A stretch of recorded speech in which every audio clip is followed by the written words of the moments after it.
Rồi mời các bạn xem buổi ra mắt của Samsung.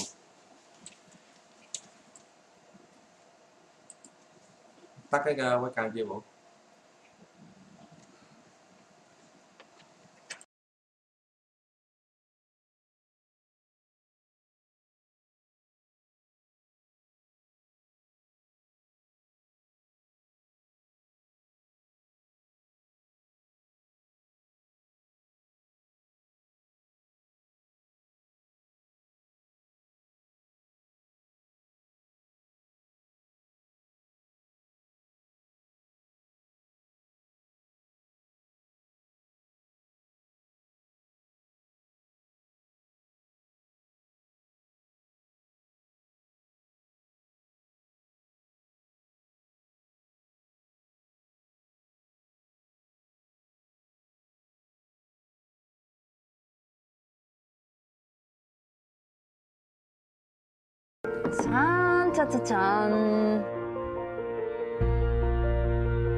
I go with the note line because of the pen.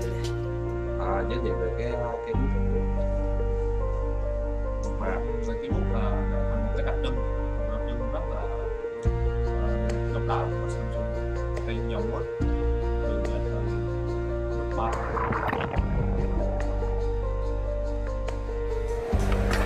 và nó là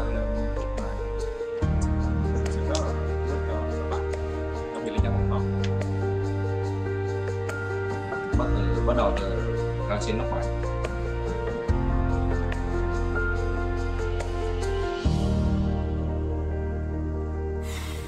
What can I say, y'all? Sad day. Rest in peace, Galaxy Note 7. It was fun while it lasted. This is too bad because I liked a lot of things about this phone.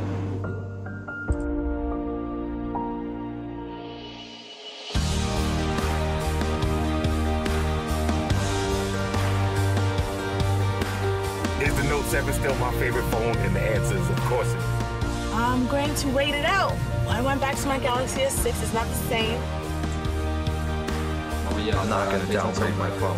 I have faith in Samsung. Đã phát triển cái dòng Galaxy Note 8 cạnh tranh tuyệt đối với lại Apple. Tôi nghĩ là Note 8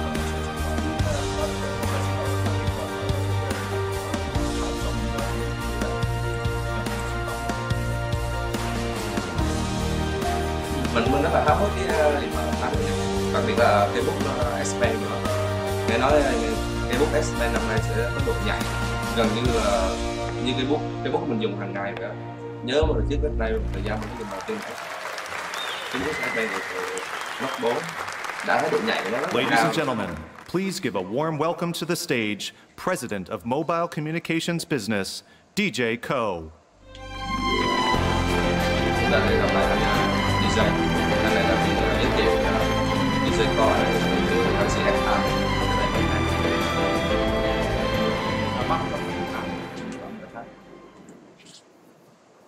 Thank you and welcome to Park Avenue Armory.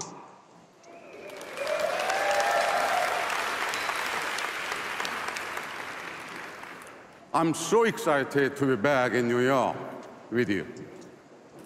We are here to celebrate one of this industry's truly unique devices, the Galaxy Note.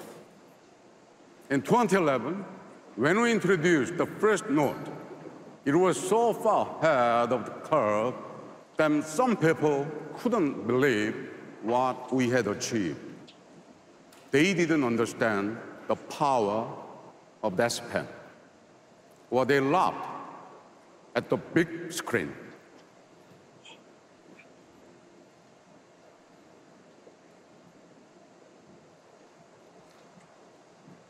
But there are millions of people who recognized right away that the Note was much more than just another smartphone. They saw it as a canvas for their creativity, an engine for their ideas, and a platform for their productivity. So today, we are here to do more than celebrate a device. We are here to celebrate everyone who helped make the Galaxy Note such a success. Các bạn sẽ cảm thấy rất là thích thú khi mà sử dụng con Note 8 này. Of course, none of us will ever forget what happened last year. I know I Đó là won't. xin lỗi của Samsung đến với người sử dụng. Người But hâm I mộ will dòng Galaxy Note. never forget how millions of dedicated Note loyalists Sai lầm của stayed Galaxy with Note us. 7 của năm ngoái. Của từ Their anh DJ passion has been a constant inspiration. So let me express my deepest gratitude to the incredible Note community around the world.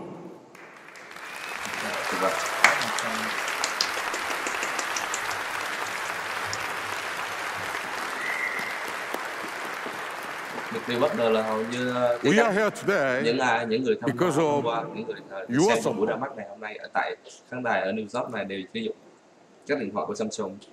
Rất ít And qua cảnh quay vừa rồi mình rất It ít is a thấy những bạn sử dụng special điện thoại honor của to Apple. personally thank Đó là thấy được all of the Note lovers who have come to New York to join us. là fan cuồng của Android của Samsung.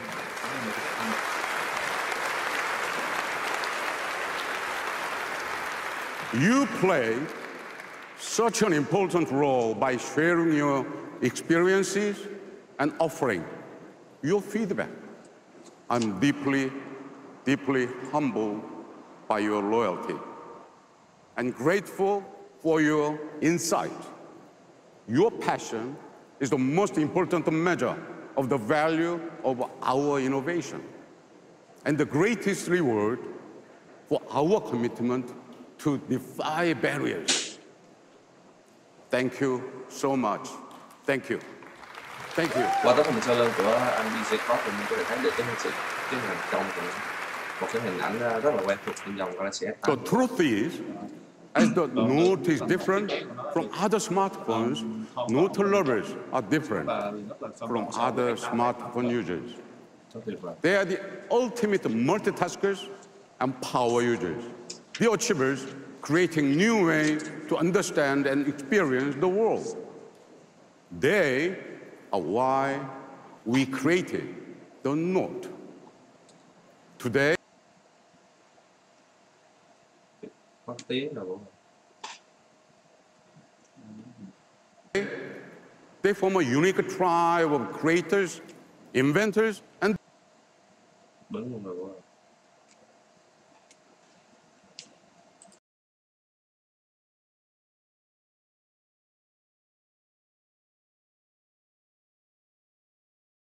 doers who look at the world and see unlimited possibilities. A tribe so passionate that 3 out of 4 Note users say it's the best phone they have ever owned. And almost 9 is a global community of people who use their Note and S Pen to create and share beautiful works of art. Dòng Galaxy Note 8 được đánh mạnh vào It is remarkable to see millions of people around the world express themselves through the universal language of drawing. Panel is a great reminder of how meaningful progress enable people to reach further and do more. Những thông tin được viết ra thì cho thấy rằng cái bút này được Samsung rất là chú trọng về. Here is another thing I love about the Galaxy Note. It validates our belief in the power of relentless innovation. Today, large screen phones are the fastest growing segment of the smartphone market, and they are defining the future of mobile technology. Now, after years of research and development, we can deliver the largest screen that fits comfortably in your hand. We are multitasking easier, note-taking more powerful, and drawings come alive. We've transformed the S Pen from a great writing tool into an incredibly efficient way to switch between tasks and harness the power of this one. Now, we are unleashing new ways to communicate that are more visual, more emotional, and more fun. We continue to evolve our best-in-class camera to take great pictures in any condition. We were the first to offer iris scanning as we focus on advanced biometric security to protect personal information. We pioneered wireless charging and IP68 water and dust resistance so people can walk and play wherever and whenever they want. And with Bixby, we are leading the way with the voice, touch, vision, and text, so people can control experiences the way they like. But Bixby is more than just a better way to interact with the devices. It is the beginning of smarter capabilities that will help people solve problems, manage tasks, and connect the valuable experiences. So much has changed since we launched the first Galaxy Note. What was impossible to do 6 years ago is impossible to do without today.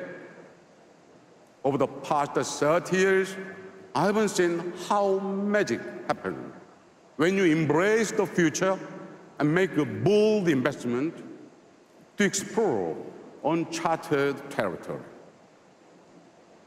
And so, we are here to celebrate the Note lovers who inspire us today, and to introduce a smartphone that will inspire the Note lovers of tomorrow.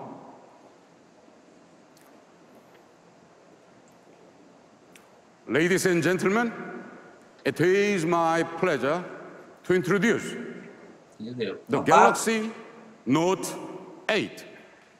Chúng ta hãy theo dõi siêu phẩm điện thoại Note 8.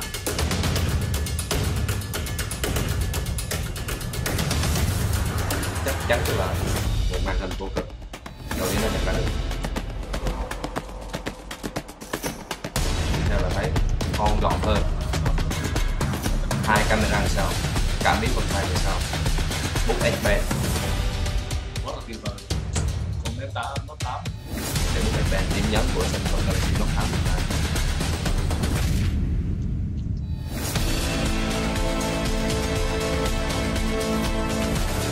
Không được trình diễn của Samsung. Bạn có thể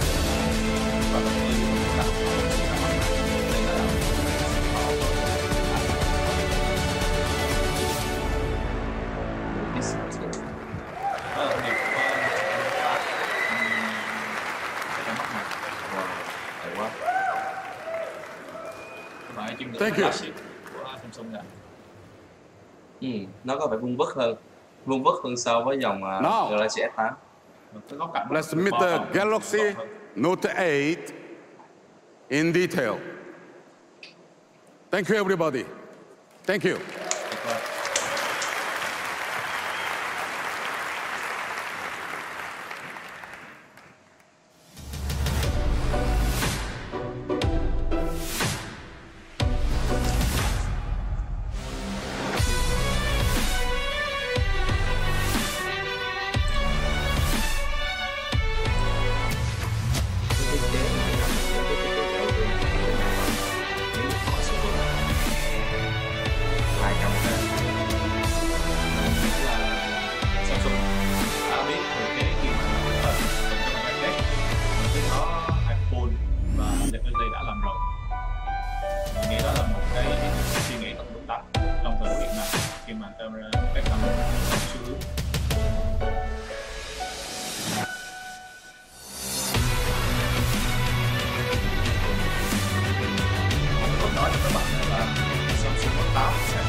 một màu đen huyền ở trên Ladies and gentlemen, please welcome to the stage Senior Vice President of Product Strategy, Justin Dennison.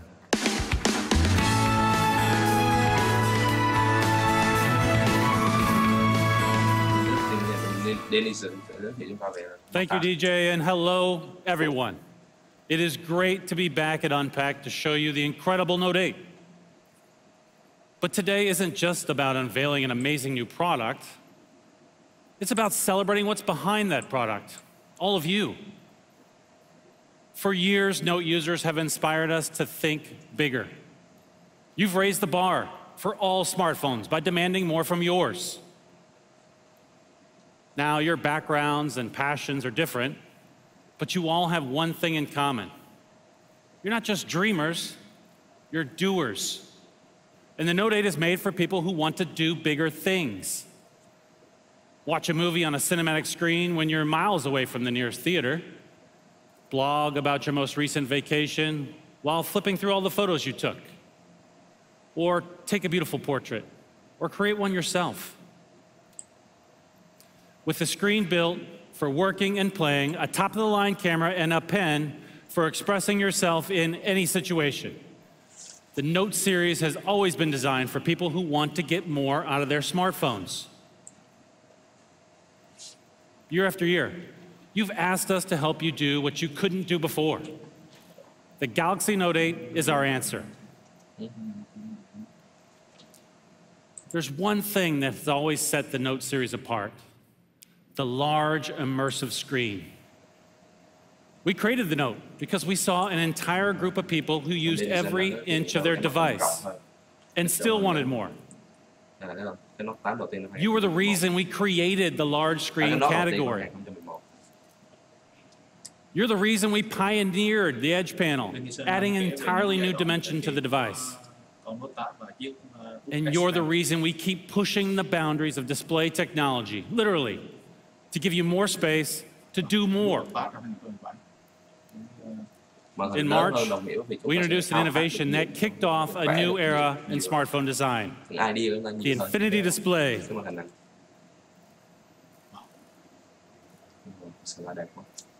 People love the Infinity Display on the S8 and S8 Plus. And because of it, they're using their phones more than ever before. And today, we're combining the revolutionary technology of the Infinity Display with the power of the S Pen and bringing it to the Note for the very first time. Thank you. The Infinity Display is a game changer for Note users. Because where others see more screen, you see more space to do what you love and to get things done. With an edge-to-edge display that covers nearly the entire front face of the device, the Note 8 has the largest screen ever on a Note device. To create it, we took a 6.3-inch pane of glass and we rounded the corners and curved the edges. This time at a steeper angle to give you more space to write and create with the S Pen. And not only can you do more on the Note 8, you can view more too. It has a cinematic screen that pulls you into the story when you're watching movies or videos without any obtrusive bezels or sensors or camera lenses getting in the way of your view. And we did this all without compromising on design. And with our cutting-edge Quad HD Plus Super AMOLED display, those movies look crisp and clear. Photos are brilliant, and games are totally immersive. Now, seeing more also means scrolling less. So the first thing I do when I wake up in the morning, after getting my cup of coffee, of course, is to catch up on articles, emails, my social feeds. With the Note 8, I can see more at once, so I spend less time scrolling and more time caffeinating. Now in the mornings before my kids wake up, it's literally the only time I can focus on just one thing. And as I get into my day, I need a device like the Note, which is made for multitasking and for balancing everything that life throws my way. Multitasking is a signature of the Note series. So on the weekends, when my family and I drive around town, we pull up maps to check the traffic conditions and the music player to stream some tunes. And with multi-window, we don't have to switch between those two apps. And now, the Note 8 makes it even easier to multitask and to customize the experience to fit your life. Thanks to App Pair, you can create a shortcut to launch 2 of your most used apps with a single tap from the Edge panel. So that means as soon as I get in the car for that weekend drive, I can pull up maps and music with just one touch. And it all runs completely seamlessly thanks to the powerful performance of the Note 8. This is a phone designed for the way you use it. In fact, even though the Note 8 lets you see and do more than ever, its body is still incredibly slim and comfortable to hold. On the outside, this is a beautiful device. But what I'm really proud of are the amazing feats of engineering that lie just underneath the surface. The Note 8 is composed of hundreds of individual technologies, from the smallest internal wiring to the sensors below the glass. And you get to choose your favorite color, as it comes in midnight black, my favorite orchid gray, maple gold, and deep sea blue. With its signature large screen display, the Note 8 helps you bring big ideas to life. And beyond the screen, it's a device that empowers you to create, whether you're planning a meeting, capturing a memory, or sharing a meme. And now, I'm excited to bring to the stage someone who really knows how to create with the Note 8. Please help me welcome Suzanne Da Silva.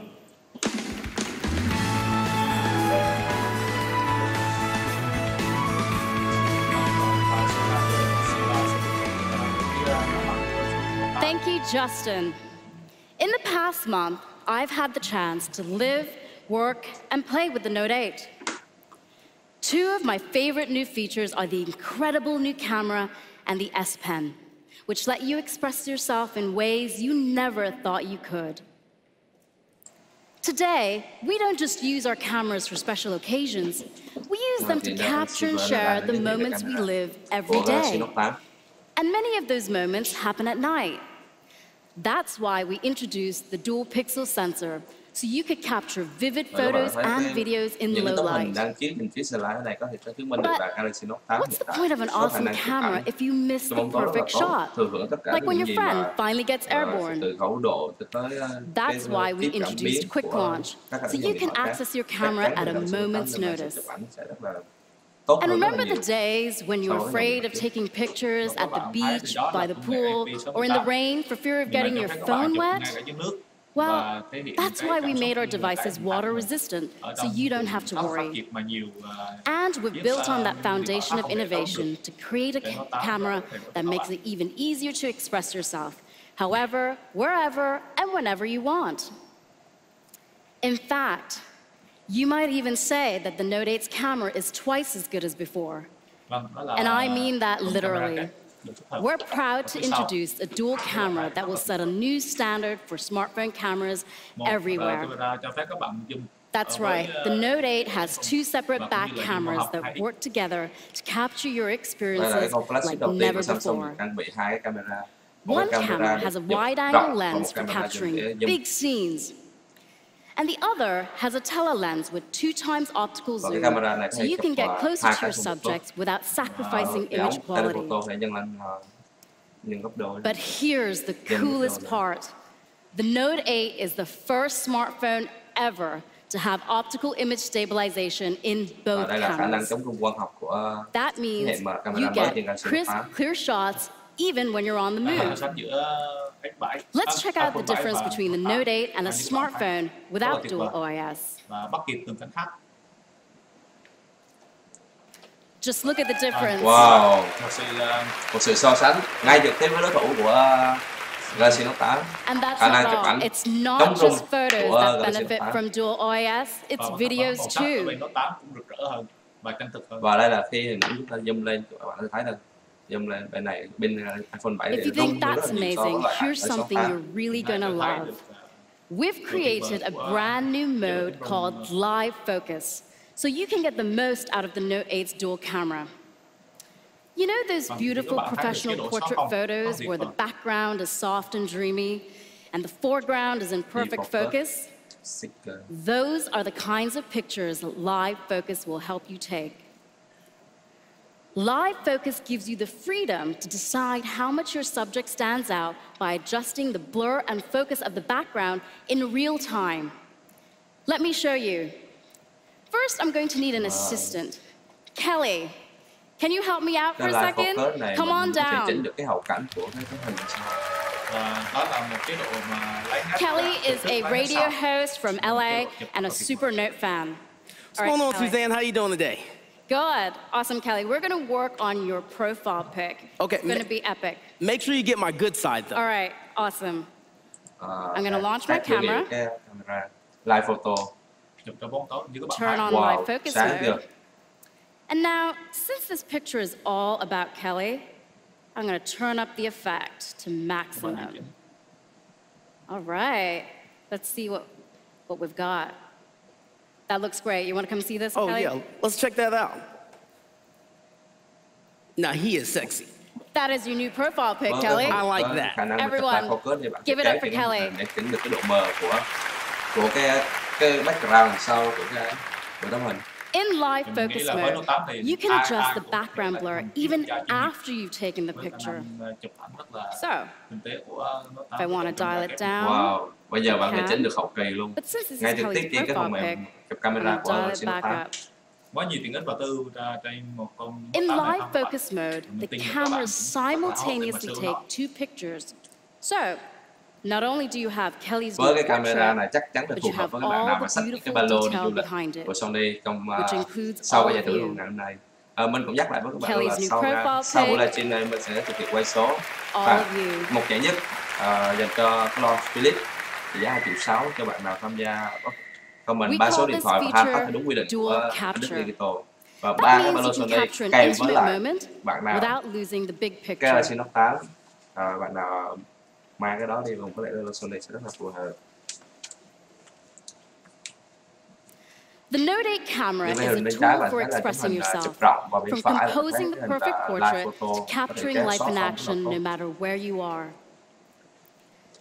But an amazing camera is not the only way you can express yourself using the Note 8.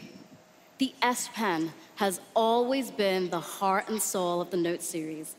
It's what allows you to be creative and productive. It combines the simplicity of a pen with the power of the Note. And you never have to worry about charging or syncing the S Pen. And now, we've made it even better. It has a finer tip and greater pressure sensitivity to faithfully capture each stroke. And it's paired with the largest screen we've ever put on a Note. So now, you have a larger canvas. Comment 3 số điện thoại, 3 số bất kỳ và all these amazing drawings you're seeing cuối của chương trình mình sẽ thực hiện live bóc thầu trúng thưởng và bạn nào thì chúng sẽ được giải nhất. Coming up on the screens around me were created using the S Pen and posted in PenUp. Tích cực like và chia sẻ nữa các bạn. The vibrant community DJ talked about earlier. We created PenUp so users could share their work or browse through a curated gallery of S Pen art. And today, there are over 2.7 million PenUp users globally. And here's my favorite new feature. PenUp now has a collection of coloring book templates designed specifically for the S Pen. The PenUp coloring books are a great way for me to relax after a long day working on the Note 8 launch. Today, most of us communicate by texting, but a text message lacks emotion.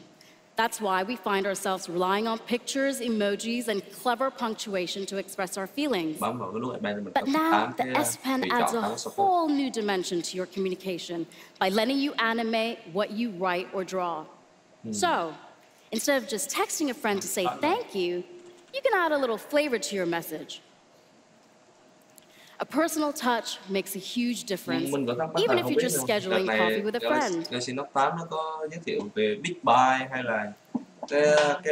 để kết nối So lại for cái the máy tính Note 8, của nó. we Chưa created thấy đâu. live message, Nó háo hức a kìa. new feature that lets you put some Tin thì self nó sẽ back in được self-expression. robot nên sớm hơn đấy, nhưng mà With live message, you can animate anything you write or draw, or add personal messages to photos. robot sớm. Let's try it out right now. Và First, I need a đang picture. nói về chiếc Which side of this audience is going to give me the most love? Thì, Can I hear it? Can I hear it? Oh. These guys over here. All right, you guys ready? Bring your smiles up. Wow, chụp ảnh cho bóng đêm. All right. Let's see. đây là một cái thủ Perfect. thách thức bóng đêm mà các bạn thấy được những bức ảnh rất là tuyệt Looks vời. good. Và độ sáng rất là rõ. Mặc So dù là now, làm việc ở phía I'm xa. going to take my S Pen out.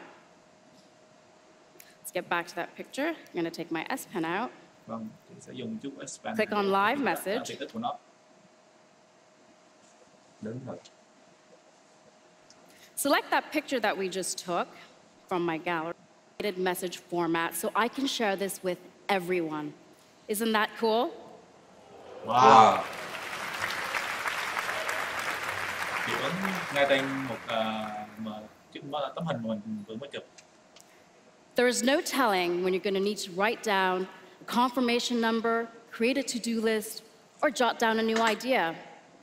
Chances are you're not going to have a pen and paper handy. Hello S Pen and Screen Off Memo. Screen Off Memo is one of the most popular ways to capture and easily share your ideas and thoughts. Since users love the experience so much, we made it even better. Now, when you pin a to-do list to your always-on display, you can also edit it from there with a simple double tap. And that's not all.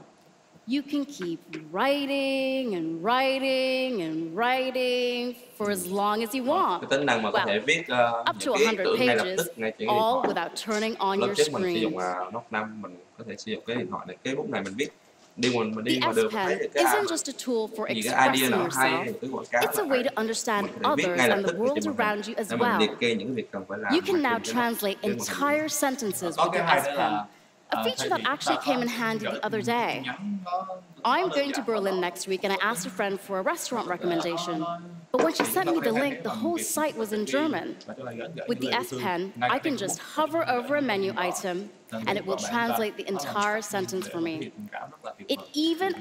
Thank you. Nó có thể dịch được luôn kìa. Đó. Bạn thấy không? Tiên thấy không? Bây giờ nó có thể It even automatically converts units of measurement and foreign currencies. Và mình tin là nó sẽ được lớn vì nó có bán lại từ Việt Nam thì nó sẽ được tốt hơn. From the smallest memo to the biggest moments, the Note 8 helps simplify your everyday and power amazing experiences, all from a device that fits in your pocket. The Note 8 doesn't just change how you interact with what's on your phone, Có ai có thể đi bơi vừa đi but bơi with mà your mình phone vừa itself. vẽ hình hay là mình And vừa to tell you viết tóc more, please welcome my colleague, John Wong.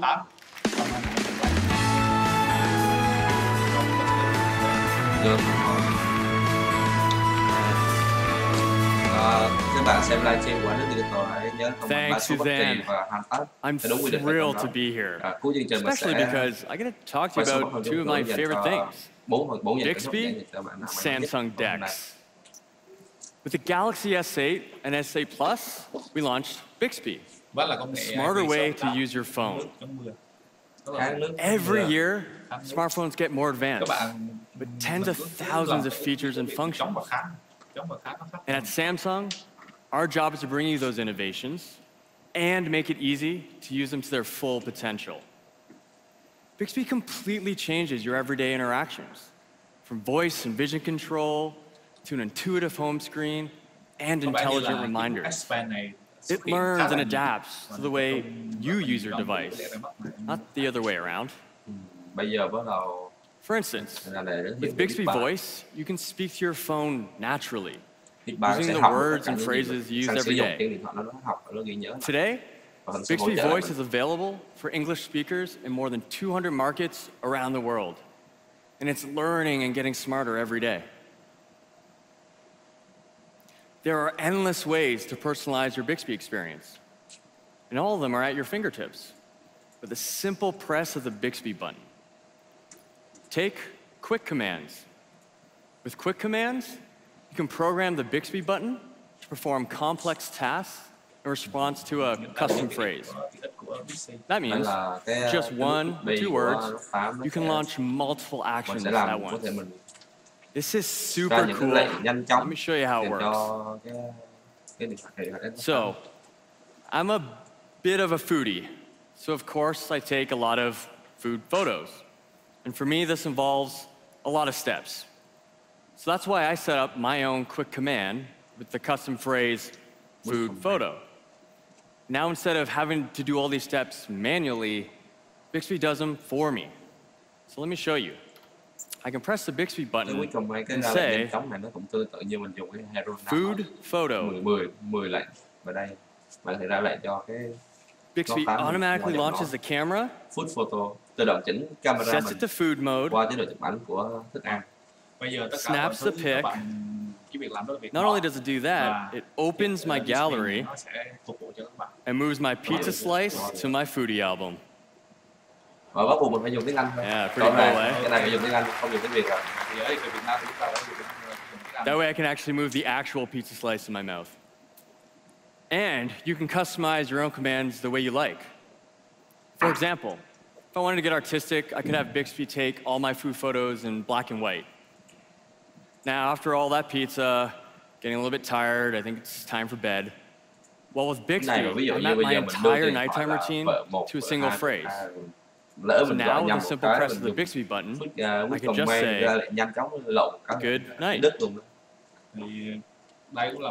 Bixby automatically turns it to do not disturb mode, sets my usual 6 a.m. alarm, and it turns on the blue light filter.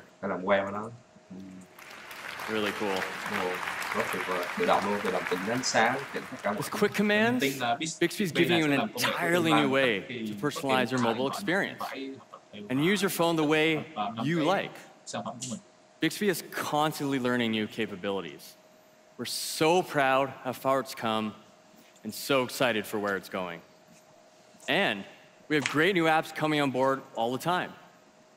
Thanks to one of our new partnerships, you'll be able to use Bixby with Spotify to play your favorite music later this year.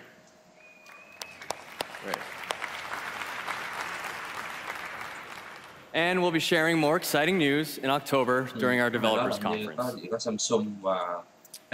Bixby changes the way we interact with our phones. But the Note 8 also redefines where you can move seamlessly from your living room to your office and carry your work and personal life in your pocket, where you can start to edit a presentation or play a game on the subway, then finish them on a big screen. And we've been working around the clock to make DeX even better, optimizing the most useful mobile apps for the DeX environment. Take one of the most popular mobile games, Vainglory. With Game Launcher on DeX, you can put the graphics in a full screen, immersive mode, and destroy your enemies with a mouse and keyboard. But, of course, even though a lot of us like to play games and relax, we still have to get stuff done. So we have a whole ecosystem of exciting partnerships that will change the way you work and play. So the other day, I was chatting with my colleagues about how to show these partner apps in a real-life story. And one of them said to me, John, you are that story. See, I have DeX set up at home and at the office. And I'm definitely a bit spoiled. My daily commute involves a 20-minute stroll down New York's famous High Line to the Samsung office. So, this is what I travel with. A laptop, no bulky bag. Let's say I'm on the High Line, and I need to talk to Suzanne about our Note 8 presentation. We've partnered with Zoom to make video conferencing completely seamless. So I can just open up the Zoom app and start the meeting with Suzanne. And I love this flexibility where I can be doing this while I'm strolling down the High Line. Oh, there she is. Hey, Suzanne. Hey, I'm just actually getting back to my desk here. So let me just dock into the DeX station. What's great is because I started that meeting while I was walking down the High Line on my phone, When I'm back at my desk, all I have to do is open up the app, and the video conference is still connected. Pretty cool. Didn't have to rejoin, reconnect. So, Suzanne, I think I owe you that updated photo of the Note 8, but I'd like your help with that. All right, let's do it. All right, so let me just share you my screen so you can see what's going on. Oh, wow. That's so cool. I can see your screen and me on your screen. Nice. So I'll pull up Adobe Lightroom. Go to the photo that we need to edit here. All right, it's a good-looking photo, but I think it's a bit dark. So let's do a selective edit. And wow, with the mouse, it's actually really easy. So, Suzanne, I might need your help with letting me know when the exposure looks right to you. Hầu như bây giờ mình thấy các bạn trẻ giờ hầu như Photoshop người ta không dùng hay sao? Chỉ qua dùng một app của Photoshop hay Lightroom hay là VS Code ngay trên màn hình luôn. And just to finish it off, let me do a little bit of a crop at the right angle here. Không quá khắt khe về chỉnh ảnh, chúng ta chỉ cần da mịn hơn một xíu. Lightroom cũng làm được, ánh sáng đẹp hơn, Lightroom cũng làm được và cả màu sắc đẹp hơn, Lightroom cũng làm được và có thể làm được trực tiếp ngay trên Thanks, Suzanne. We'll chat with you later. Có điều hay là khi mà các bạn đã thực hiện xong các thao tác đó thì now do you see why I love using Dex all the time? Super simple, super easy. With Dex, you can work and play better than ever. It's all powered by your phone.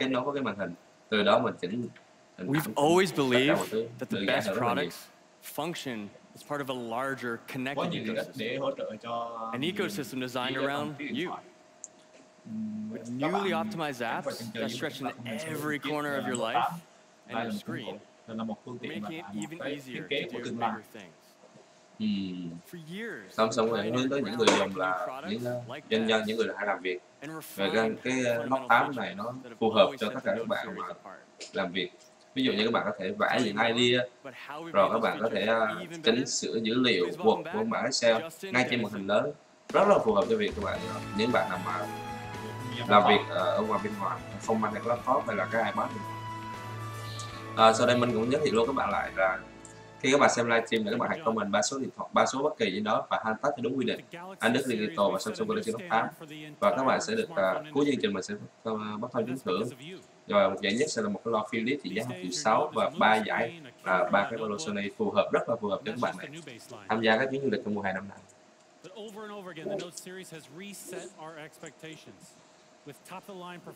Hơn cả một chiếc điện thoại thì chúng ta hãy xem nữa là hơn một chiếc điện thoại nó như thế nào,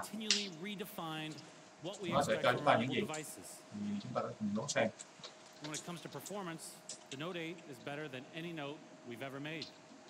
Vâng, ông ấy đang nói về những cái bên trong của chiếc Note 8 này.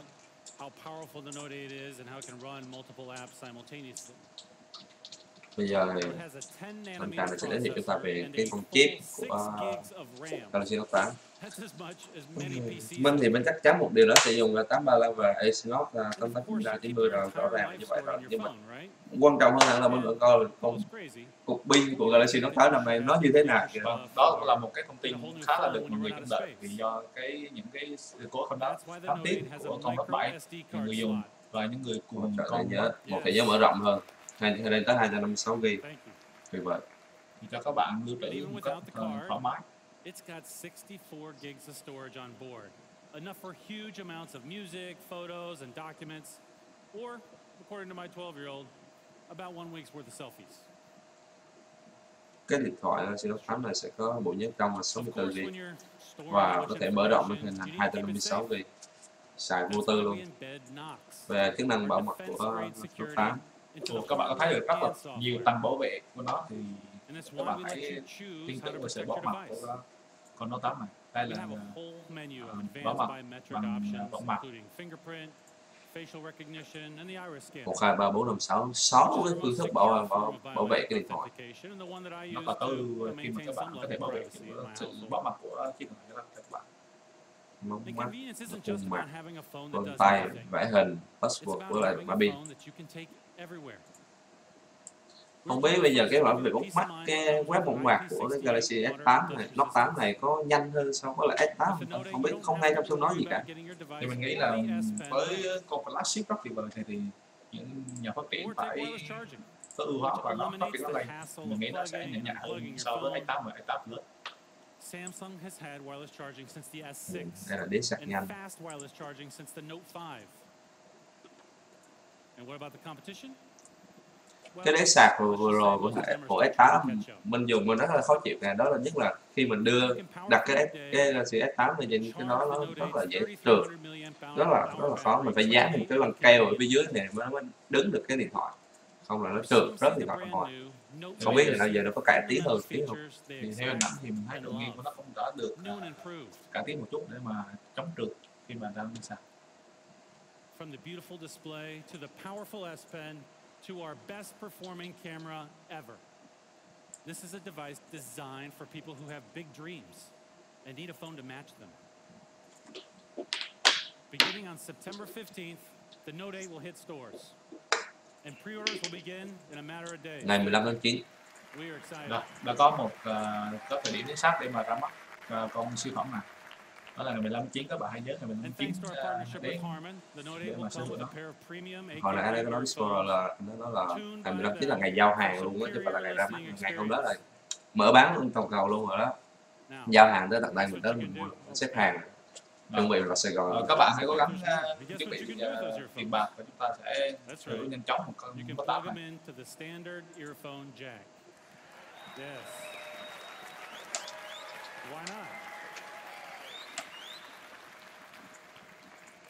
With the launch of the Note 8, there is so much in the Samsung Galaxy to be excited about. Users love the S8 and the S8 Plus, which we launched in April. Tai nghe của AKG sạc nhanh two of the most popular Galaxy smartphones ever. Tất cả mọi thứ hiện tại của Galaxy Note 8 hiện tại rất là tốt. Các bạn thấy với công nghệ sạc nhanh với cổng sạc USB Type-C được tích hợp thì nó sẽ cho các bạn khả năng sử dụng pin có tối ưu nhất. Where we'll also unveil some of the newest stars in the Samsung Galaxy. Now, as much as we love talking about the Note 8, we're even more excited to see the amazing things that you'll do with it.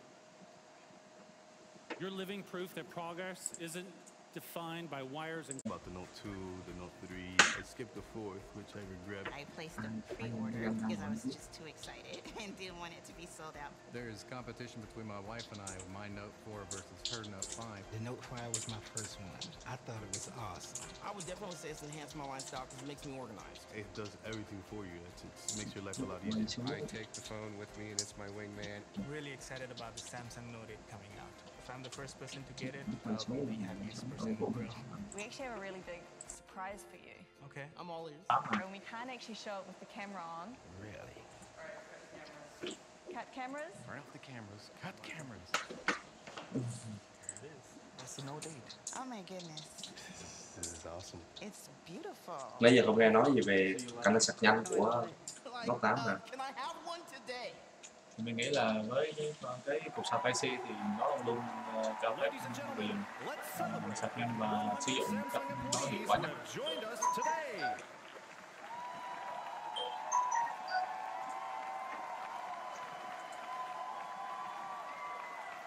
Vẫn như S8, bây giờ tất cả những nhân viên của Samsung đang cầm cái điện thoại Galaxy Note 8 đưa cho mọi người xem. Và buổi livestream của Galaxy Note 8 đang dần kết thúc.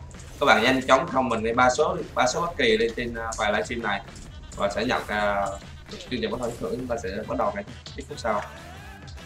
Vâng, đó là bây giờ là một vài thông điệp của Samsung gửi cho người dùng. Mọi người thống kê lại cho các bạn thấy được rõ là cái Galaxy Note 8 này sử dụng nãy giờ cũng không nói về chip luôn ha. Đặc điểm là nó sẽ có một cái nút S Pen rất là cực kỳ cool và cực kỳ tuyệt vời. Một đầu tiên là cái tiếp theo là hai cái camera, một cái camera quay rộng và con âm tele. Tiếp theo nữa là gì ta, Big B hỗ trợ cái quick comment nhanh, mình có thể cầm hello Big B, hello Samsung, sẽ có thể hỗ trợ được mình rất là nhanh. Nãy giờ Samsung đã giới thiệu về những cái đó.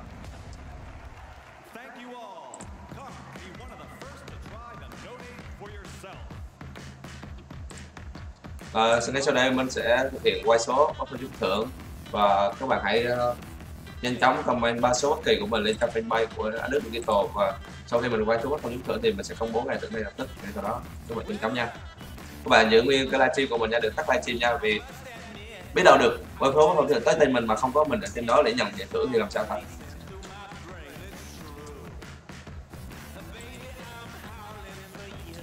Vâng, mình xin thống kê một chút về những cái thông số của con Note 8. Vừa nói cho hôm đó là màn hình thì nó sẽ sở hữu màn hình Local Super AMOLED.